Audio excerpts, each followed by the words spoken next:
From the NewsChannel 5 network, this is Open Line.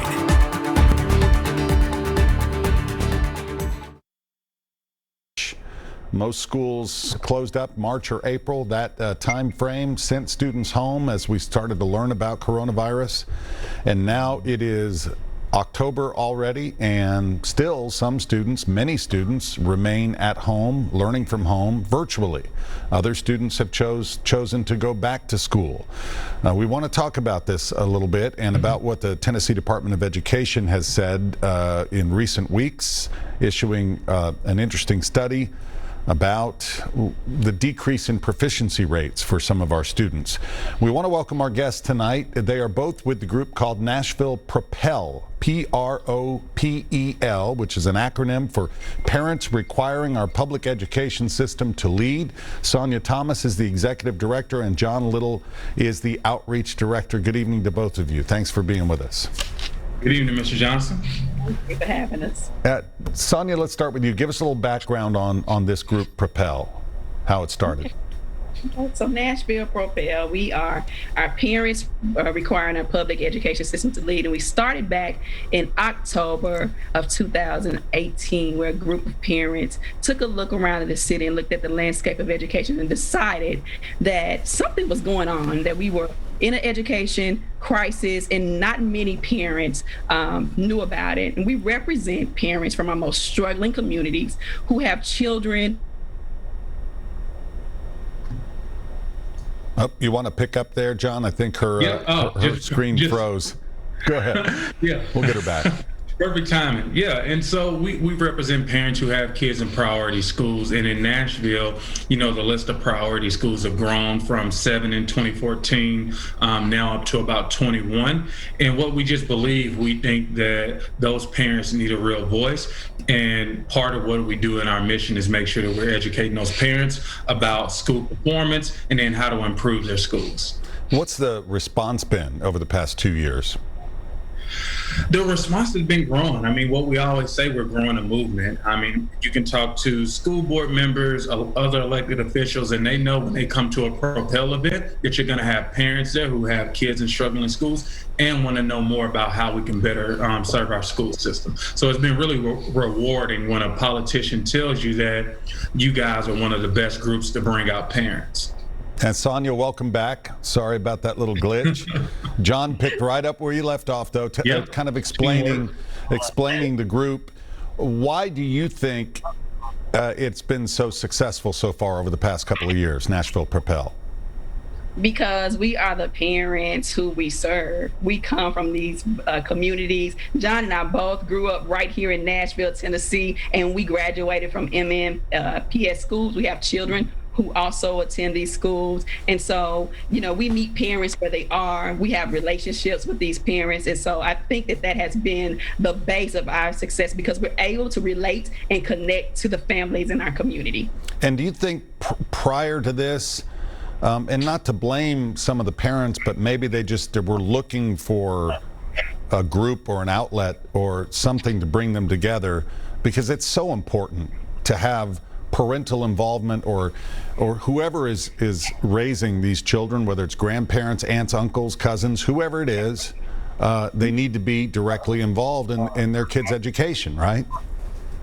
I think that one thing, the parents did not know that a PROPEL was needed. And so we sounded the alarm when we realized that our schools were in the community and they were the lowest performing schools. And as we walked and canvassed and knocked on doors in the summertime of 2018, we realized that parents did not know that our system was in such crisis. And when we started to tell them about it, a lot of our parents felt horrible because they felt like they were depending on a school system to send their children to, their most valuable asset, sending them to school, and they felt like they were betrayed because they realized that not all students were getting quality. And so parents are activated now. I believe that parents love their children. I haven't met one that does not love and care. But I do know that a lot of parents don't realize that we have 3 and 4 third graders who are not reading on grade level. So parents are sending their kids to school and believing that they're getting the best education, and now realizing that we've got to get activated and we've got to sound the alarm and we've got to move with a sense of urgency. Mm-hmm.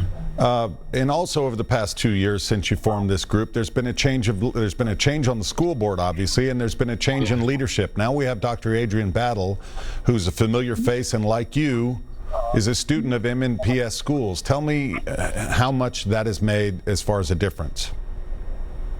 Yeah, I would say just in our experience, I think in that year when Dr. Joseph resigned, we needed someone who could come in and let parents know that our school system was stable. She was a product of the school system. She had been a principal, an assistant superintendent. And so they brought somebody else in who people would feel comfortable with, who would know the system. Sonya, what do you think? I mean, Dr. Battle, has come in, and like John said, she's a familiar face. And I think, what we're expecting is not more of the same, though. And so we have high expectations of Dr. Battle. And then, like you said, there's been a lot of instability, whether it's been a new superintendent or there's been a lot of change in the school board. And so we're just happy to see a new school board that's forming. And we're hoping and praying that we won't see the dysfunction that we've seen over the years, and that the primary focus becomes our children. What kind of feedback have you gotten from school leadership when you show up to school board meetings, when you show up to planned anything having to do with schools, whether it's Metro Council or the school board? Do you get a feeling that you're welcome, or do some of the leaders kind of look and go, oh, these people are a thorn in my side? Well, I think it's important that we are a thorn in people's side. Yeah. People may not like it, but this is the thing. I mean, it's varied. There are people who have been welcome to listen, and there have been those who have been like, and that's fine too, right? Because it's sometimes that is necessary to have our voices heard. What we do know and what we hope changes is that this system has been anti-parent for many decades. And so we're praying that there's a change where parents are finally listened to, and that we're invited to the decision-making table. Yeah, and I don't have any in front of me, so I'm speaking kind of relatively here, but I know that I've read studies before that those schools and school systems where there's a higher parental involvement directly with the schools, with leadership, with teachers, and with their students, the students just do better, right? Yeah, I mean, but let's talk about what parent involvement means. That word kind of bothers me a little bit. Okay. Because we represent parents and grandparents from our most struggling communities.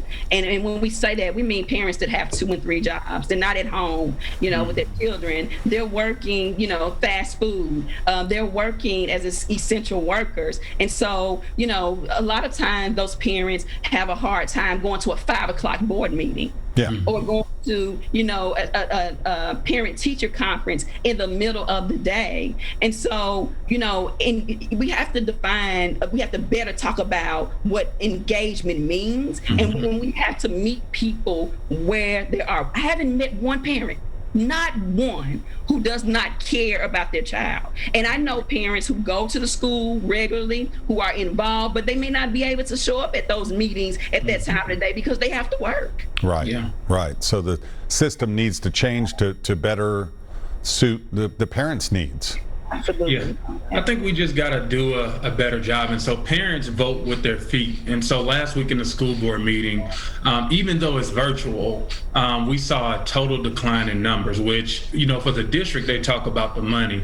But for us listening to parents, we realized that parents were voting with their feet, whether they wanted to be in person or virtual. They needed to be listened to. They needed to make sure technology was there. They needed teaching to be well. And when it wasn't, they did other options. We have a parent who went through our fellowship. He called us and he was really mad. He was like, his daughter is a senior at a local high school in North Nashville, a graduating senior, and for the first 2 weeks, she only got one assignment. Well, what he did, he said, I'm going to change that, and he enrolled his child somewhere in Hermitage and Old Hickory because he just heard that the education was better. And for far too long, Rory, our kids have been getting an unequal education here in Nashville. All right, and so add in now, you come into 2020, and we all know what a year this has been. Now we throw in a pandemic. So when we come back from the break, we're going to talk more about that and a little bit more about this Department of Education study as well. We're going to continue. We've got one caller on line one and wide open lines after that. Give us a call, 737+. Open line will be right back. All right.